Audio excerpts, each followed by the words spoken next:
Rome would rise to rule the ancient world.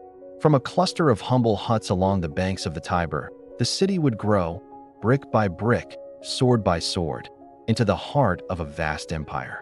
Its legions would march across sun-scorched deserts and snow-capped mountains, carrying the banner of the eagle to lands that had never heard the Latin tongue.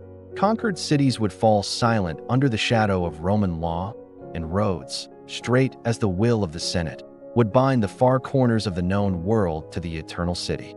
But Rome was more than an empire of soldiers. It was a forge of ideas. Its laws, its language, its ambition would outlast the clang of swords. Yet, beneath the marble splendor and the roar of the Colosseum, whispers of betrayal and decadence foreshadowed a fall as epic as its rise. And so the story of Rome unfolded like a drama upon the world stage, an empire at the height of its glory, yet already sowing the seeds of its undoing. In the Senate, where once statesmen debated the fate of nations, ambition curdled into intrigue. Generals, crowned by victories at the edges of the known world, returned to the city not as humble servants, but as would-be kings. Bread and circuses kept the masses content, while the virtues that had built the republic, discipline, duty, and sacrifice, slipped quietly into memory.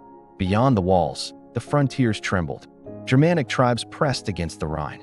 Parthian riders harried the eastern provinces.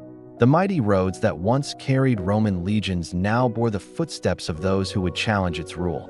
And yet, even as emperors rose and fell in the dance of power, Rome endured, its name a symbol of strength, its shadow stretching far beyond its own age.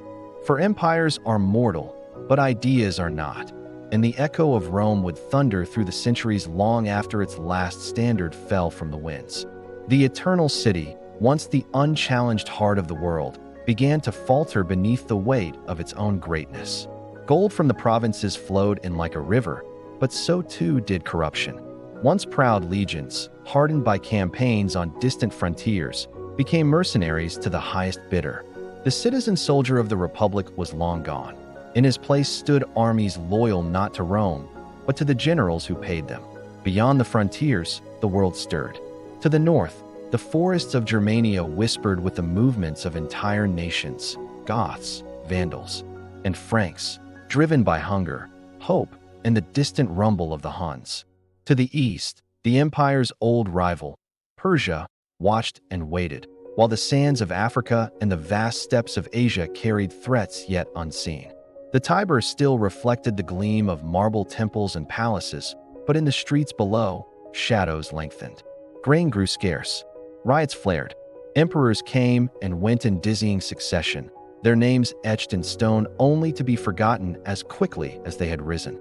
The Pax Romana, the long peace that had once united the known world, was fractured beyond repair. And then came the fires of the final centuries. Alaric and his Visigoths rode through the gates in 410, and the city that had conquered the world trembled as it had never done before. Rome did not fall in a single day nor to a single sword, but piece by piece, province by province, until the Western Empire was but a memory, a legend spoken of in hushed tones by monks in lonely monasteries.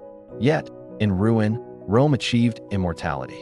Its language became the root of new tongues, its laws the foundation of kingdoms yet unborn, and its dream of unity a ghost that would haunt the ambitions of emperors for 1,000 years.